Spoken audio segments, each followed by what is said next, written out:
What's going on, guys? Welcome back to the channel. My name is Andrew, and today we are going to be wrenching on our Oldsmobile 400 big block engine in order to get it resealed and get it repainted. In the last video, you saw that we had removed our engine and our transmission from the car, kind of showed a little bit of the highlights of the engine. And what I plan on doing today is I plan on going through a bunch of the parts that we had delivered already. I didn't do it in the last video just because of time. So today we're going to start getting a bunch of the stuff off the engine. I want to get it cleaned up. That way when we start real disassembly and there's any access to the inside of the engine, I don't want any dirt or debris to go in there. So we're going to start pulling a bunch of this stuff off. I'm going to start stripping the big pieces of flaky paint off, and then we'll get into disassembly. First look at our engine. What you can tell is obviously the last person who worked on it did a real sloppy job. They painted this with a paintbrush. I don't even think they did any prep for the paint to stick to the engine. That's why it looks so sloppy and it's flaking real bad.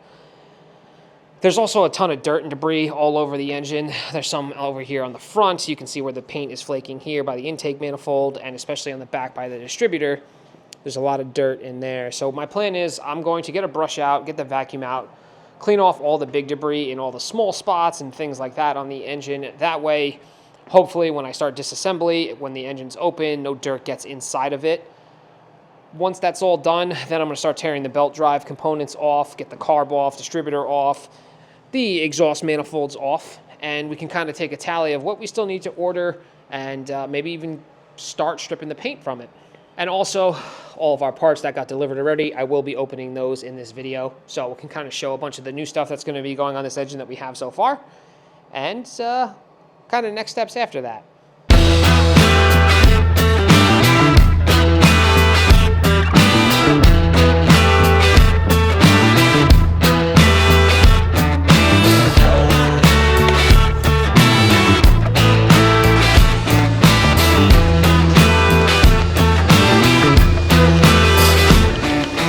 All right, we got the majority of the junk off the engine that I wanted to get off. I feel like we're in a good spot now to start actually taking this stuff apart. Let's get some tools and start getting these accessories off.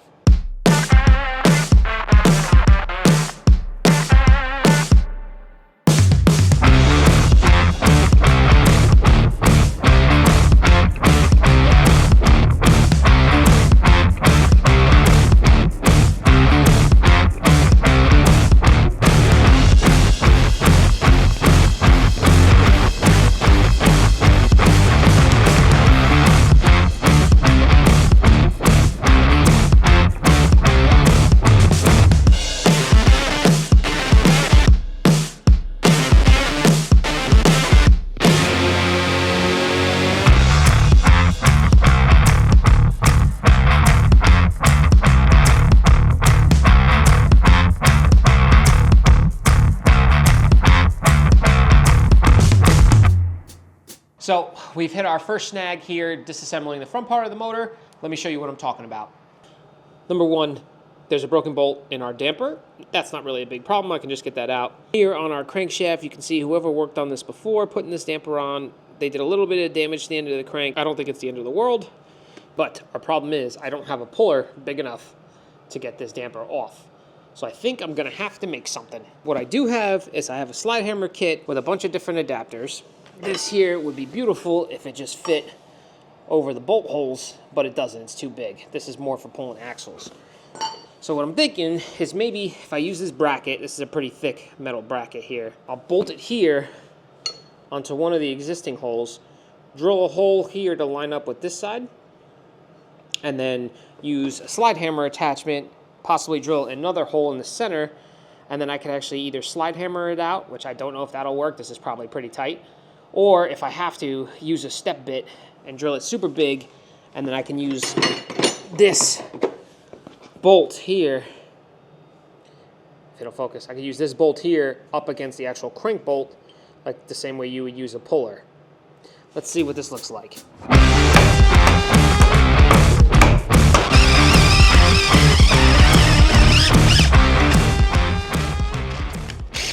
The balancer is still on. I had a feeling that the tool that I made wasn't going to work, and it did exactly that.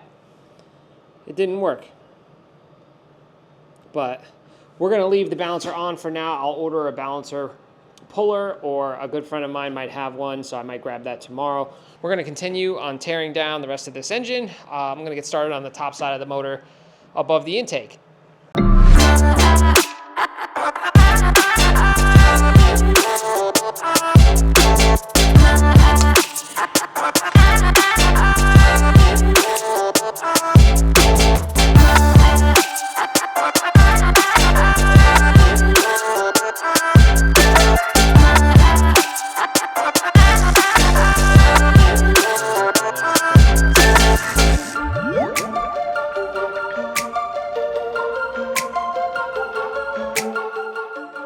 We got our carburetor off, all of our vacuum lines are off, our choke is removed right here, we got the distributor out.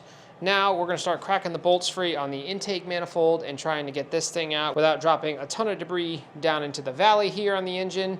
I don't know if I'm going to pull the cylinder heads tonight or not. I was talking to Joe about it. We might actually pull the cylinder heads, get some new gaskets for it. I'm going to order a tool to remove the harmonic balancer. That way we can get the timing cover off, get that all cleaned, and then we can start prepping everything for paint.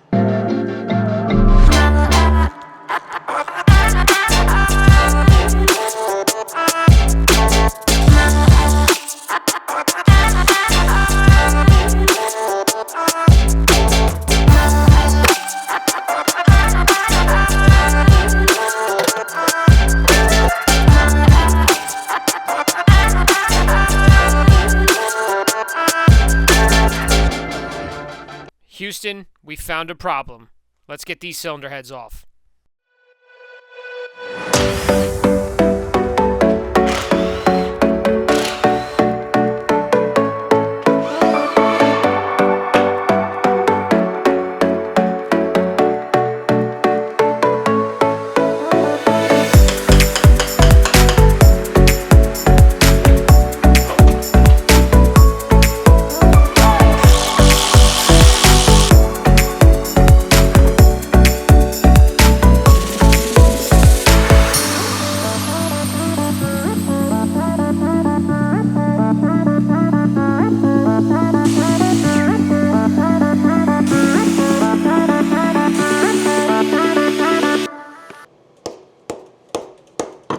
To say getting these heads off was difficult is a little bit of an understatement.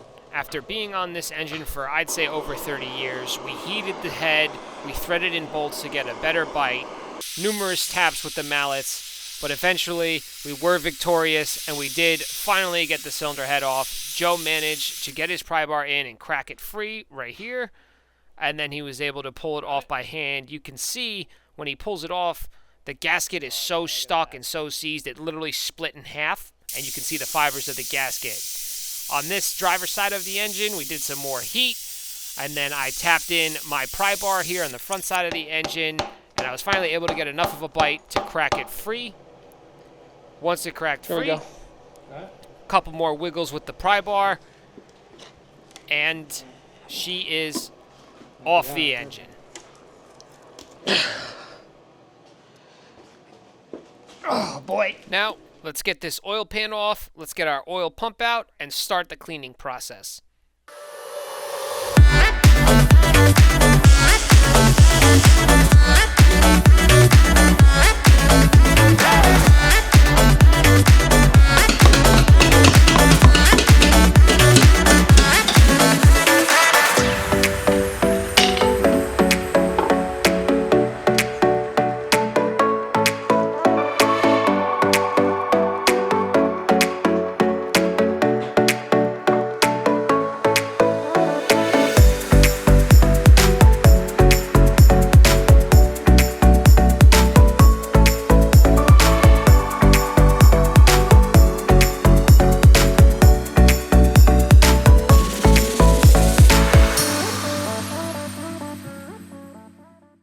I'm going to be completely honest, we've kind of lost track of which day it is. This is the third day trying to get this block stripped. So I apologize if the storyline here in this video doesn't make a whole ton of sense, but I'm going to piece it together the best way I can.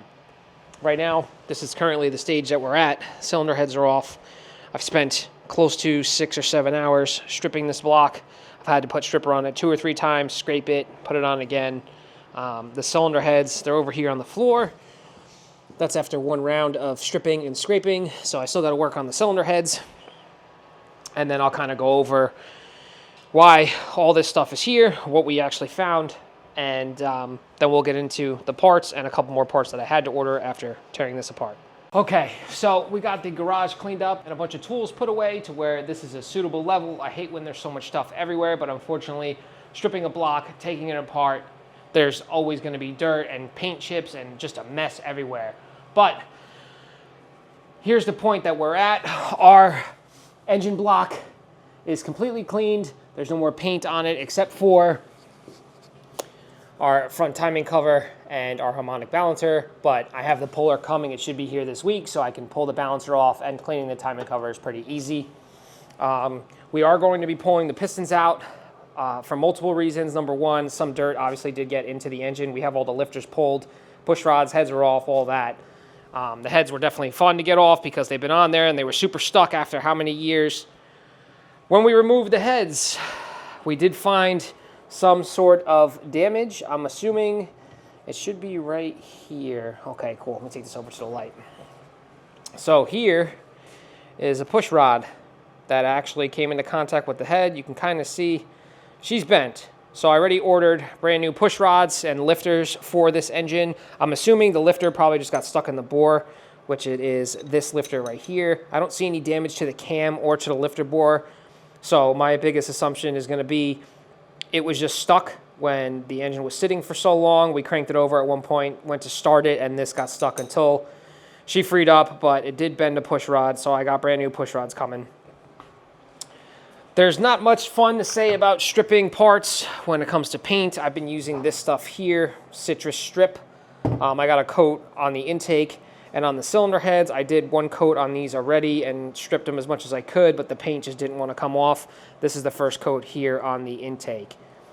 For the engine, it took 2 coats. Hey, let me get a better view.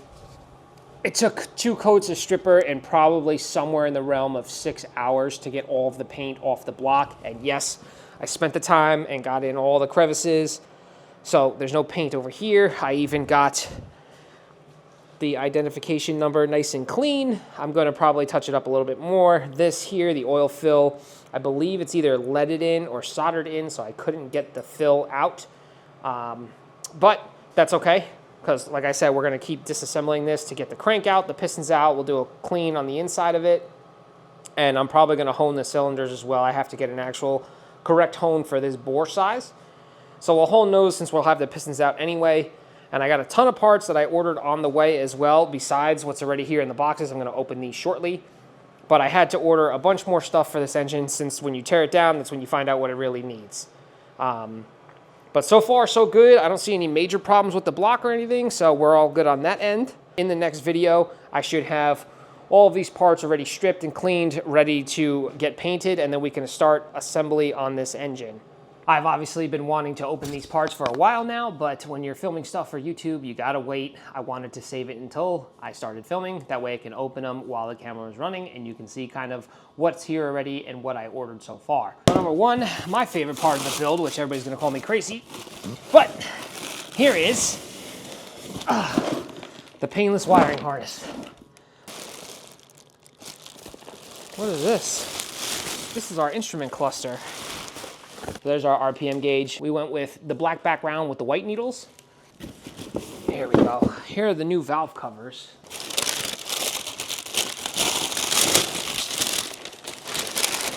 Oh yeah. Those are gonna look sweet. So we have done one of these before on another build. This is just a very compact, small setup for heat.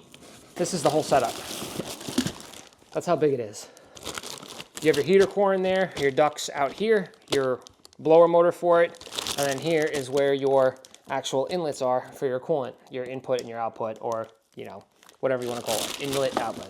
This here, this is a 2-piece box. This is actually the radio for the car. So it's the retro style with all the new amenities that you would get in a modern car. Pretty cool.